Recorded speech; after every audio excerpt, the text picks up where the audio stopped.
إن الحمد لله نحمده ونستعينه ونستغفره ونعوذ بالله من شرور أنفسنا ومن سيئات أعمالنا من يهده الله فهو المهتد ومن يضلله فلن تجد له وليا مرشدا وأشهد أن لا إله إلا الله وحده لا شريك له وأشهد أن محمدًا عبده ورسوله صلى الله عليه وعلى آله وأصحابه ومن اتبعه.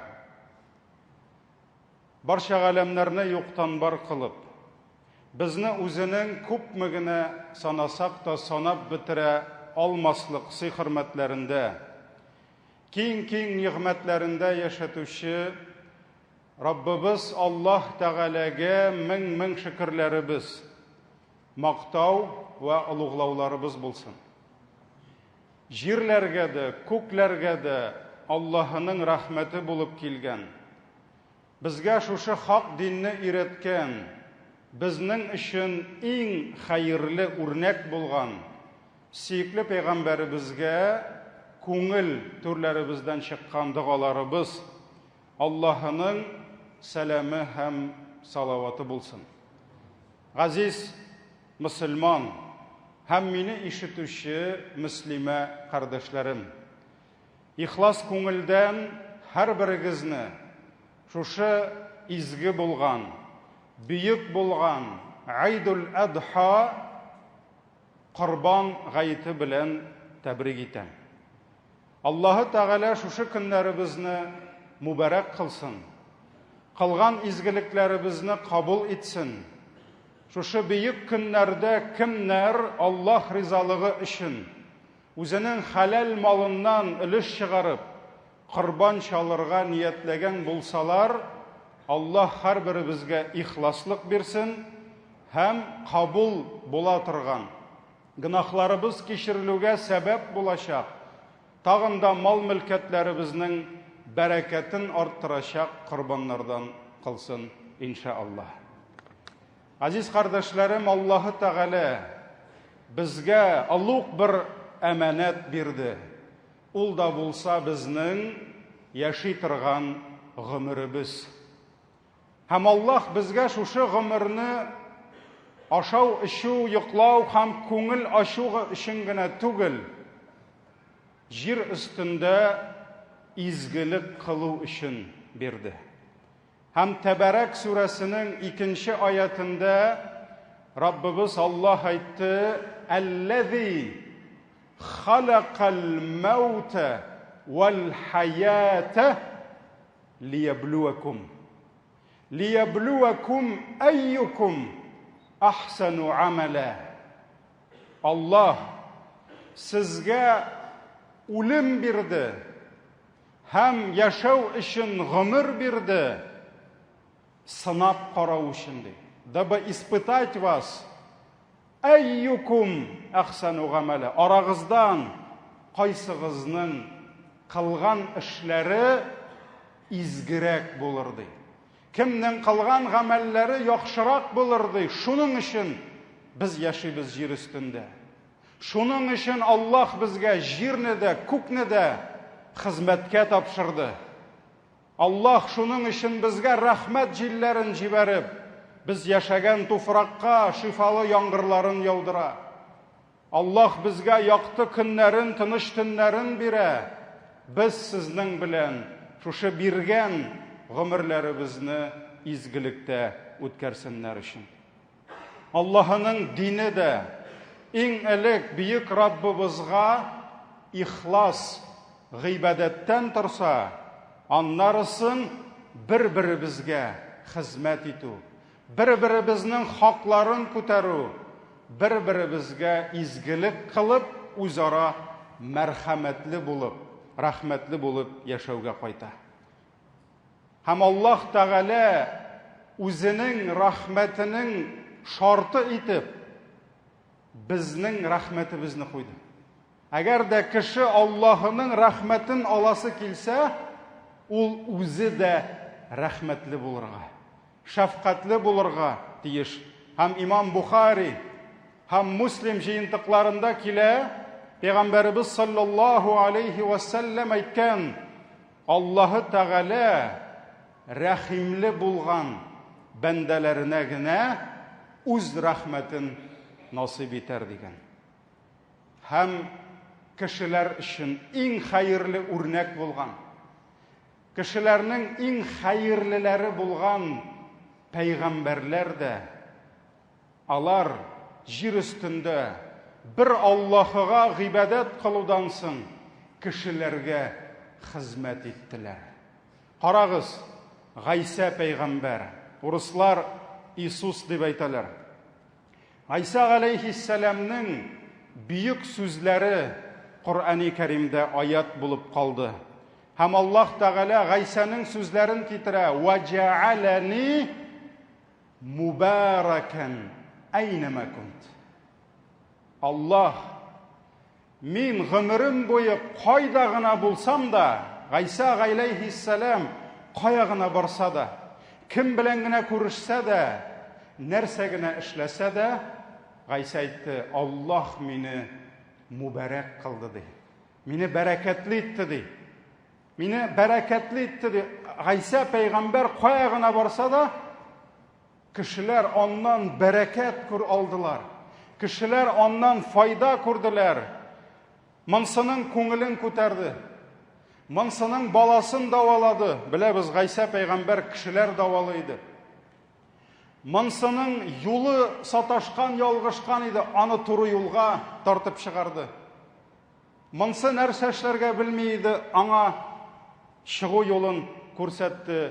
Менә шулай итеп, Гайса пәйгамбәр гомер буе кешеләргә бәрәкәт таратып яшәде.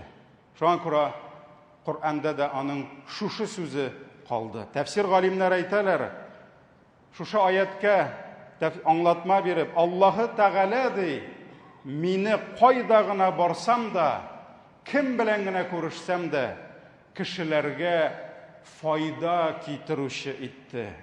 Аларның хаҗат ихтияҗларын, потребностьларын үтәүче итте.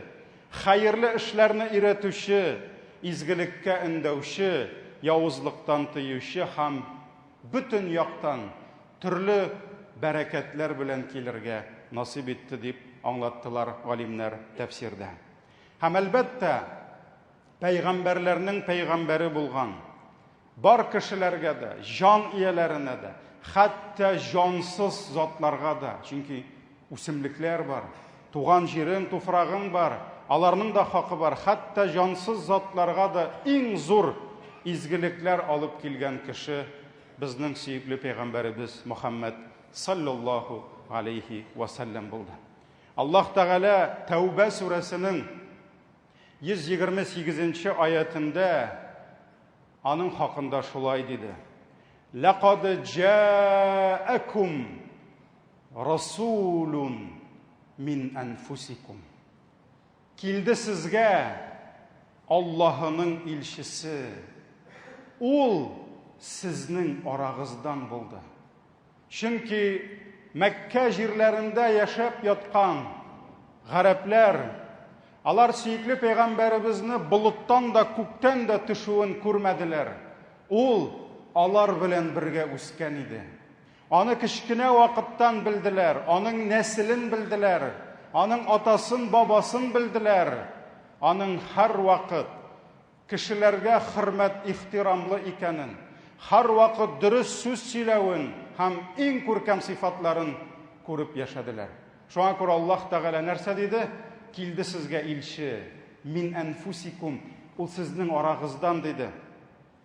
Азизун алейхи ма аниттум ди. Сезнең кайгы хәсрәтләрегезне күрү ди, аның өчен шул кадәр авыр ди. Карагыз, сөекле пәйгамбәребез ул кешеләр белән бергә булды. Ул кешеләрнең хәл-әхвәлләрен белде. Ул кешеләрнең кичерешләрен үз күңеле аша кичерде. Сез үз хәсрәтегез белән үзегез яшәгез, ә мин үз хәсрәтем белән дип яшәмәде. Шуңа күрә Аллаһ Тәгалә нәрсә ди? Азизун галейхи. Аңа шул кадәр авыр ди. Сезнең кайгы кичерүләрегезне күрү ди. Харисун алейкум ди. Һәм ул ди, сезнең өчен борчылып, сезнең өчен тырышып тора ди. Чөнки авырлыкка төшкән, бәла казадан йөзендәге нуры киткән бер генә бер кешене дә ул калдырып китә алмады. Шуңа күрә харисун алейкум ди. Ул сезнең өчен кайгыра ди, сезнең өчен тырыша ди. Бил муъминина рауфур рахим ди. Һәм ул һәрбер иман иясенә карата рауф, йомшак күңелле, мәрхәмәтле, шәфкатьле ди, рәхимледер ди. Бу Тәүбә сүрәсенең 128-нче аяты. Азиз кардәшләрем, без яшибез җәннәттә түгел. Әле җәннәт алда иншалла. Без яшибез дөньяда, ә дөнья ул иҗмах була алмый.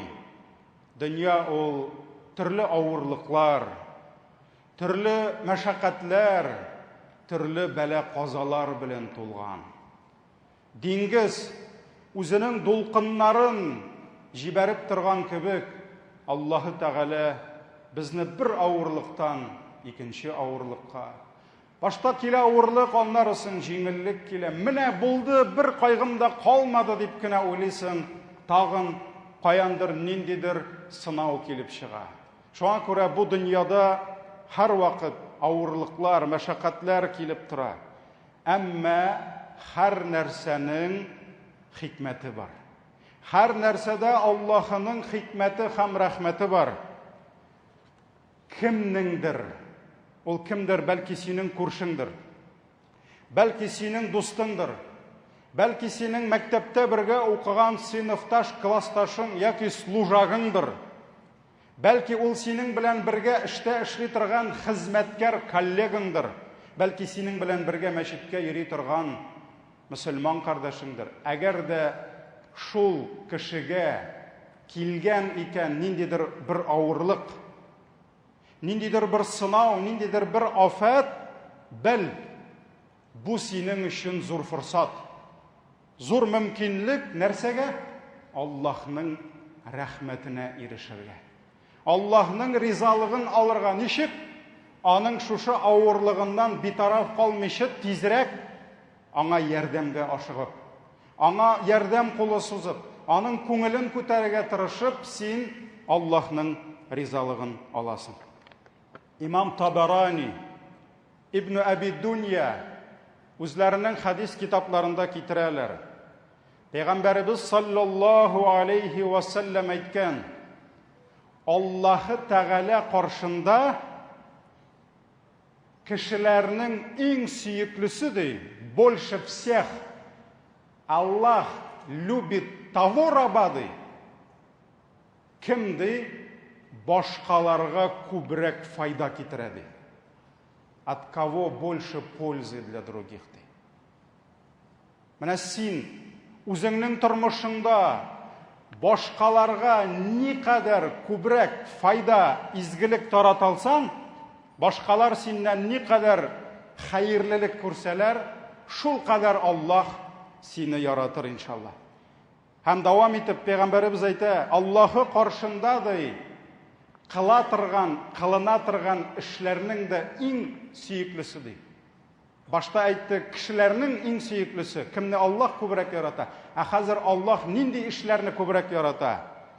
Мөмин кардәшеңнең йөрәгенә керткән шатлыгын ди.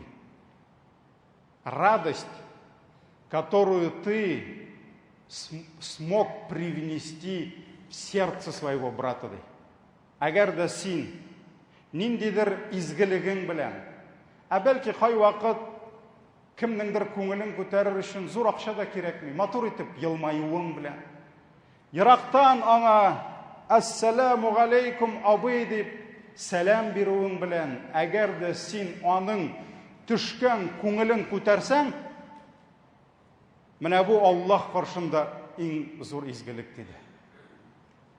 Әйе җәмәгать, сахабалар радиллаһу анһум, алар бер-берсенең кәефен карыйлар иде, настроениесен карыйлар иде. Аха, арадан берәү килгән, настроениесе юк моның. Ничек моның кәефен күтәрергә микән дип алар кайгыралар иде. Һәм бигрәк тә пәйгамбәребезнең кәефен. Кайвакыт сөйкле пәйгамбәребезнең төрле сынаулар белән, төрле авырлыклар сәбәпле йөзендә кәефе булмаса, настроениесе. Алар пәйгамбәребезне йылмайтыр өчен бүтенесе нәрсәдер эшләргә тырышалар иде. Хәтта бер вакыт сөйкле пәйгамбәребезнең кайгылы йөзен күреп, Гомар ибн Хаттаб нәрсә диде? Валлаһи диде. Аллаһ белән ант итәм диде. Мин аны хәзер көлдерәм диде. Мин аны хәзер көлдерәм диде. Ягъни күңеленә нинди дә булса шатлык кертәм диде. Менә шуңа күрә мөселман кардәшеңнең күңеленә ниндидер җиңеллек, ниндидер рәхәтлек, ниндидер шатлык кертсәң, бел, бу Аллаһ каршында иң сөекле гамәлләрнең берсе булып тора. Шулай ук Аллаһ каршында иң сөекле гамәлләрне санап китте пәйгамбәребез. Яки аның күңеленә керткән шатлыгын диде. Яки аның кайгысын җиңеләйтүен диде. Аллаһ Тәгаләнең сынавы килгән аңа. Яки ул ниндидер бер якын кешесен югалткан, яки аның баласы авырган, яки ул әҗәтләргә чумган. Нәрсәдер булган, аның күңелендә кайгы бар. Син үзеңнең аңа булган мөнәсәбәтең, үзеңнең аңа булган изгелегең белән әз генә кайгысын җиңеләйтә алсаң, менә бу Аллаһ каршында синең иң сөекле гамәлләрең берсе булып тора. Санап китте, яки аның әҗәтен түләвең ди. Мәсәлән, кемдер тормышта мәҗбүр булган әҗәткә чумырга. Әҗәткә чумырга, һәм ул әҗәтен түләй алмый. Тегеләре һаман аңа шалтыраталар, һаман сорыйлар, кайчан кайтарасың, когда вернешь долги? Әгәр дә син Аллаһ ризалыгы өчен аның әҗәтләрен түләй алсаң, яки кимет алсаң, Аллаһ каршында иң сөекле гамәлләрнең берсе булып тора. Яки аны ачлыктан азат итүең ди, тамагы аш. Яки мохтаҗлыктан чыга алмый, авыр аңа, ә син аны шушы мохтаҗлыктан тартып чыгарасың. Аңа ярдәм итәсең. Менә бу Аллаһ каршында иң хәерле эшләрнең берсе ди. Һәм пәйгамбәребез нинди сүзләр белән тамамлый? Минем өчен ди, карагыз. Пәйгамбәребез үзенә күрсәтеп әйтә, минем өчен ди, мөселман кардәшем белән бергә чыгып китү ди, аның бер эшен хәл итү өчен, аның бер вопросын хәл итер өчен. Бу минем өчен ди, бер ай мәчеттән чыкмыйча игътикаф кылудан минем өчен бу хәерлерәк ди. Субханаллах. Әле күптән түгел Рамазан булды. Бер ай түгел, соңгы 10 көнгә генә дә игътикафка килә алмыйбыз. Игътикафка килгәч тә телефоннан чыга алмыйбыз кайчан. Көне-төне зикр, тәсбих, Коръан уку, гыйбадәттә буласы урында дөнья сүзләренә керәбез. Авыр икән игътикаф кылу. Ә менә монда карагыз. Бер кардәшеңнең вопросын хәл итәргә кирәк, соравын. Син аны хәл итә аласың. Бәлки син аны 1 сәгатьтә хәл итерсең. Ә бәлки ярты сәгатьтә. Кайвакыт кайбер кардәшләребез, бигрәк тә җитәкчеләр, дәрәҗәсе булган, сүзе үтә торган кардәшләребез бер звонок ясыйлар. 5 минутта моның айлар буе хәл итмәгән бер мәшәкатен хәл итәләр. 1 ай игътикаф кылган савапны фәрештә язып куйды, ярты сәгатьтә. 15 минутта кемгәдер. Ә кайбер кешеләр Аллаһның рәхмәте белән көн сайын әллә ничә мөселманның авырлыкларын хәл итәргә мөмкиннәр. Карагыз, еллар буе игътикаф кылган, ягъни мәчеттән чыкмыйча. Мәсәлән, ул кабинетында утыра, каядыр машинасында бара, бер мөселманның мәшәкатен хәл итте, ярдәм итте, фәрештәләр язалар. Бу айлар буе мәчеттән чыкмый.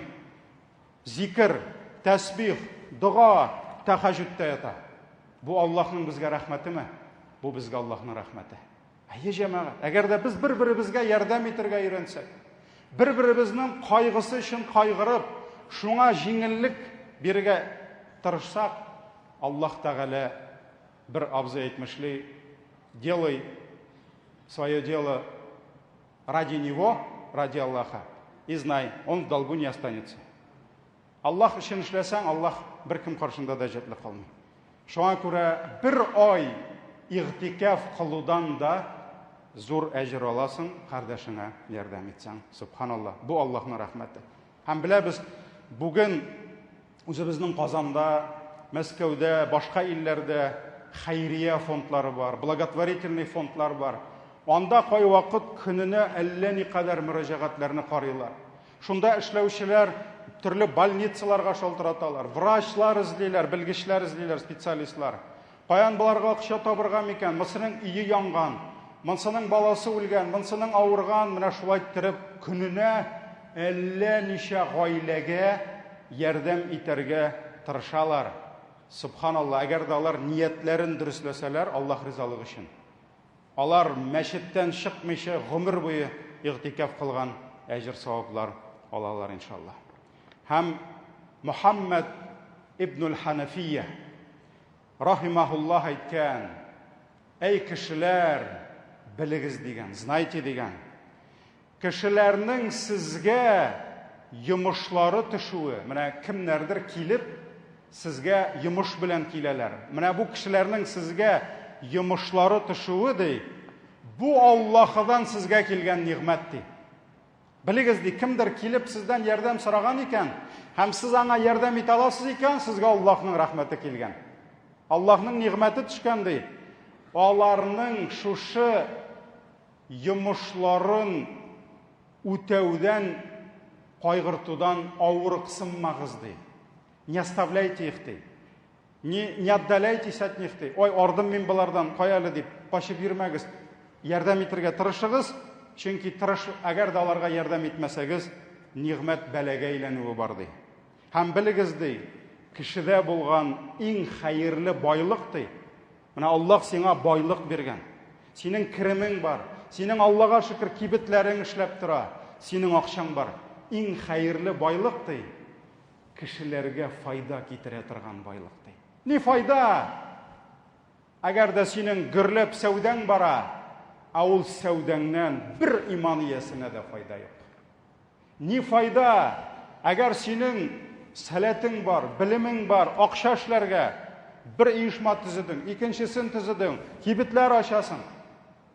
Әмма синең ул сәүдәңнән бер кемгә дә файда, бәрәкәт юк. Шуңа күрә иң хәерле мал ди, ул кешеләргә күбрәк файда китергәне ди. Һәм үзеңнән соң яхшы исемеңне калдырганы ди. Чөнки син үлгәч тә, менә бит бар иде безнең шундый байыбыз. Бүтән авылны шул тотып торды. Гөрләп яшәде авылыбыз, шул киткәч, авылыбызның нуры китте. Шул киткәч, авылда бәрәкәт бетте дип, үлгәч тә кешене матур сүз белән искә алырлар. Һәм әҗр савапка сәбәп булганы ди, менә бу иң хәерле мал ди. Әгәр ди, Мухаммад ибн al-Ханәфия әйтә, әгәр ди Аллаһы Тәгалә ди, менә шушы кешеләргә кылына торган изгелекләргә кеше кыяфәте бирсә ди, менә бу изгелекләр бер кешегә әйләнәләр. Бу кеше ди, җир өстендә иң матур ди, иң чибәр, иң нурлы, хәтта бүтән җирдән хәерлерәк бер матур кыяфәтле кеше булыр иде ди. Менә шуңа күрә изгелек җәмәгать, ул бик матур. Аллаһ безгә шул изгелекләрне кылырга насип итсен. Һәм изге корбан да үзеңнең малыңнан бер өлешен корбан итеп, соңыннан шул корбанлыгыңның бер өлеше белән гаиләңне сөендерәсең, күршеләреңә бирәсең, туганнарыңа бирәсең. Әлхәмдүлиллаһ, корбан ул фитра садакасы түгел, аны үзеңнән бай кешеләргә дә бирергә була. Күпме мохтаҗларның күңелен күрәсең. Корбанның максаты да нәрсә? Бер-беребезгә изгелек кылу. Хәзер инде мин тәрҗемәчегә сорар идем, бераз гына килгән кунакларыбызга. Аллаһка шөкер, безнең бүген мәчетебездә 100дән артык шушы мөселман илләреннән жиылған қонақларыбыз, біздің енді асыл, күшлі спортсмен егетләребез бар. Шуңа күрә аларга да берничә сүз әйтәсем килә. Тәрҗемәчедән сорар идем инглиз теленә тәрҗемә итәргә. Дорогие братья, наши уважаемые гости, спортсмены, участники спортивных игр стран БРИКС,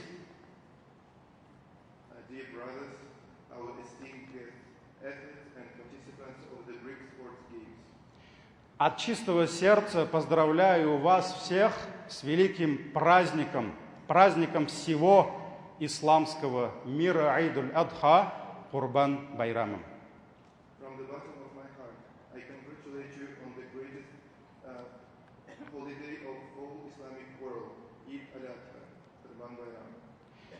Сегодня мы говорим о том, что мусульманин должен быть примером добродетелей на этой земле.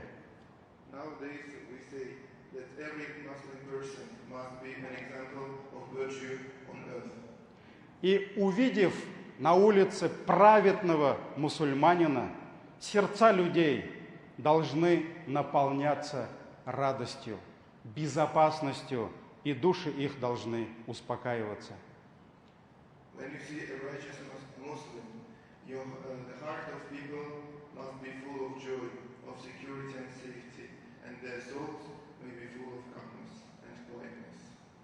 Спортсмены, сильные телом и волей, всегда были примером для многих людей.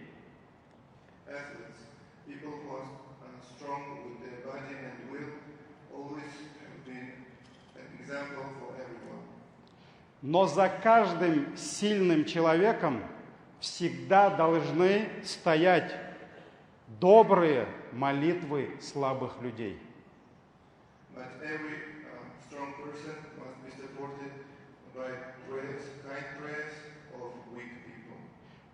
Поэтому, помимо вашей сильной воли и ваших стальных мускулов, обеспечьте себя искренними молитвами тех, которым вы будете помогать.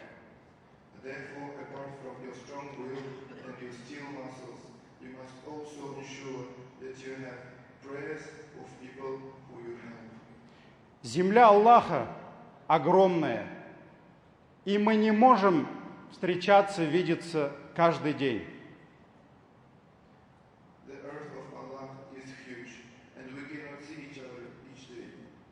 Но наш ислам, наша вера в сердцах и добрые дуа, молитвы объединяют нас, и мы становимся единым телом.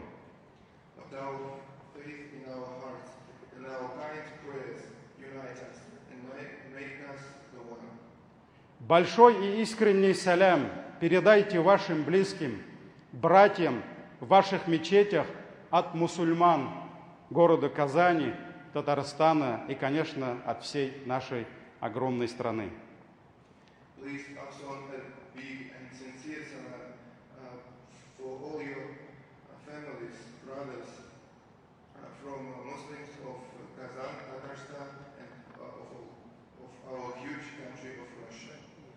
Мы вас любим, и да полюбит нас всех Аллах. Аллах на рахмат еусын. И, дорогие братья, посланник Аллаха, саллаллаху алейхи вассалям, сказал: чем отличаются лучшие от вас от худших от вас? Это очень серьезный вопрос. Чем отличаются лучшие от вас от худших? И пророк сказал: лучшим из вас является тот, от которого люди ждут только благого. Вот они видят вас и знают, что от вас только они получат благое. И никогда не ждут от вас зла. И худшим из вас является тот, от которого люди не ждут ничего хорошего и опасаются его зла. Этот хадис передал имам Ахмад от Тирмизи ибн Хиббан. Поэтому, дорогие братья, спросите каждый себя, кто из нас лучший из людей, а кто самый худший? Какие чувства испытывают люди, когда видят нас, на улице, в мечети, на рынке, на работе, когда они первый раз видят нас, какие у них мысли появляются и какие слова появляются на устах. И это особенно касается наших родителей, когда они видят своего сына. У них настроение поднимается. Альхамдулилля, вот мой сын пришел к нам, или наоборот, куда-то уходит. Наши семьи, жены, мужья, когда видят своих жен, соседи, коллеги, а может быть, когда кого-то из нас видят, люди говорят: ё-моё, опять он идет. И быстрее отворачиваются куда-то, как будто не видят нас. Может быть, мы такие. Поэтому пророк, саллаллаху алейхи вассалям, сказал: лучшие из вас те, которых люди видят и не ждут от вас зла. Потому что они знают, что вы не злой. От вас ничего плохого они не увидят. И когда видят вас, они только ждут добра.